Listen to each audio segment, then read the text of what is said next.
പ്രിയപ്പെട്ട കുഞ്ഞുങ്ങളെ, 10ാം ക്ലാസ്സിന്റെ വാർഷിക പൊതുപരീക്ഷ നടന്നുകൊണ്ടിരിക്കുകയാണല്ലോ.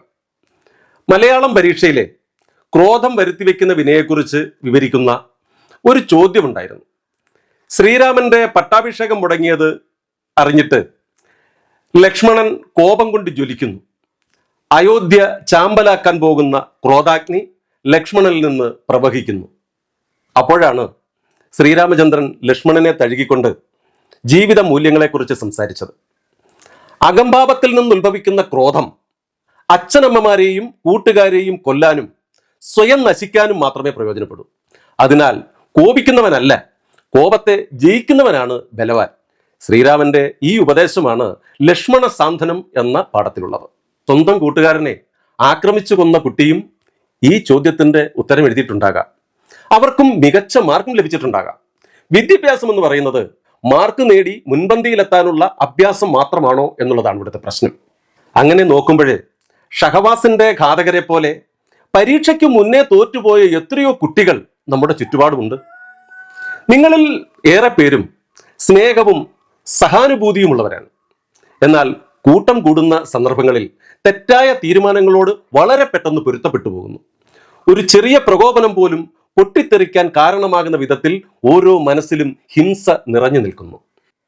ഒരു പക്ഷേ നിങ്ങളുടെ വീടും വിദ്യാലയവും പൊതു ഇടങ്ങളും ഒക്കെ തന്നെ ഹിംസയുടെ ഒളിത്താവളങ്ങളാണ്. നിങ്ങൾ കേൾക്കുന്ന പാട്ടിലും കാണുന്ന സിനിമയിലും കഴിക്കുന്ന ഭക്ഷണത്തിലും ധരിക്കുന്ന വേഷത്തിലും ഹിംസയുണ്ട്. ഷഹവാസിന്റെ കൊലയ്ക്ക് നമ്മൾ ഓരോരുത്തരും ഉത്തരവാദികളാകുന്നത് ഇതുകൊണ്ടാണ്. ഈ അടുത്ത ദിവസങ്ങളിൽ മസ്തിഷ്കത്തിൽ മുറിവുമായി വന്ന ഒരു കാട്ടാനയുടെ ചിത്രവും അതിന്റെ വാർത്തയും നമ്മൾ ഓരോരുത്തരും ശ്രദ്ധിച്ചിട്ടുണ്ടാവുമല്ലോ. അപകടം പറ്റിയ കാട്ടുകൊമ്പന് തുണയുമായിട്ട് മറ്റൊരു കാട്ടാന തുമ്പിക്കൈയിൽ ശേഖരിച്ച വെള്ളം കൊണ്ടുവന്ന് അതിന്റെ മുറിവിലിറ്റിക്കുന്ന ഹൃദയഭേദകമായ ആ കാഴ്ച നമ്മളുടെ കരളലിയിപ്പിക്കുന്നതല്ലേ. എന്നാൽ അതേ ദിവസം തന്നെ കോളേജ് ഹോസ്റ്റലിൽ കൂട്ടുകാരനെ നഗ്നനാക്കി ശരീരം വാർന്നു കീറുന്ന വാർത്തയും നമ്മൾ കേട്ടു. എന്തൊരു ഹിംസയായിരുന്നു അത്! ചുറ്റും കൂടിയ ഒരു കുട്ടി പോലും ആ ദുഷ്ടതയെ എതിർത്തില്ല എന്നുള്ളതാണ്. ഉടുപ്പിലും ഉടലിലും നായ്ക്കരണപ്പൊടി പുരട്ടിയിട്ട് ഉടുവസ്ത്രമില്ലാതെ ശുചിമുറിയിൽ നിന്ന് നിലവിളിക്കുന്ന ആ രംഗവും ഉണ്ടായി, നമ്മൾ കണ്ടതാണ്.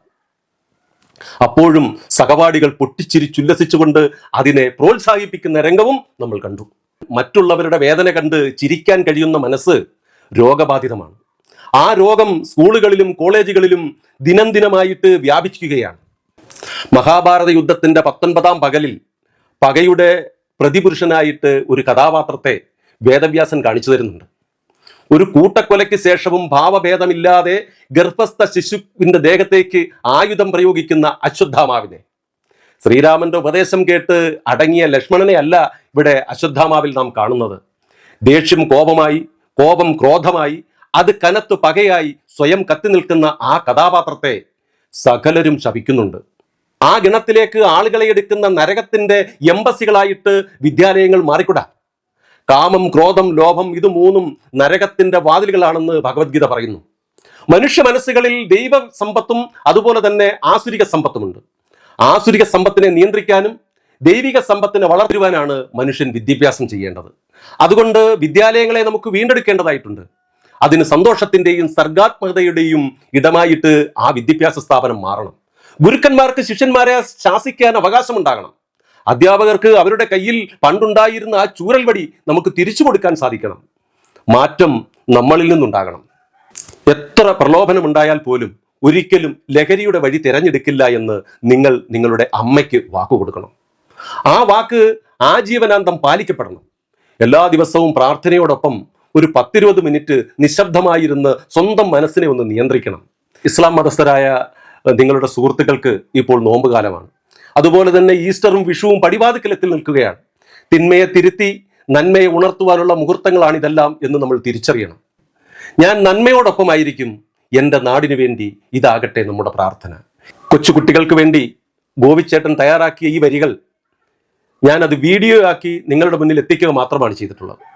എല്ലാവർക്കും എല്ലാവിധ നന്മയും നേർന്നുകൊണ്ട് പൊതുപരീക്ഷയിൽ ഉന്നത വിജയം നേരട്ടെ എന്ന ആത്മാർത്ഥമായ പ്രാർത്ഥനയുമായിട്ട് നിർത്തുന്നു. നന്ദി, നമസ്കാരം, വന്ദേ മാതരം.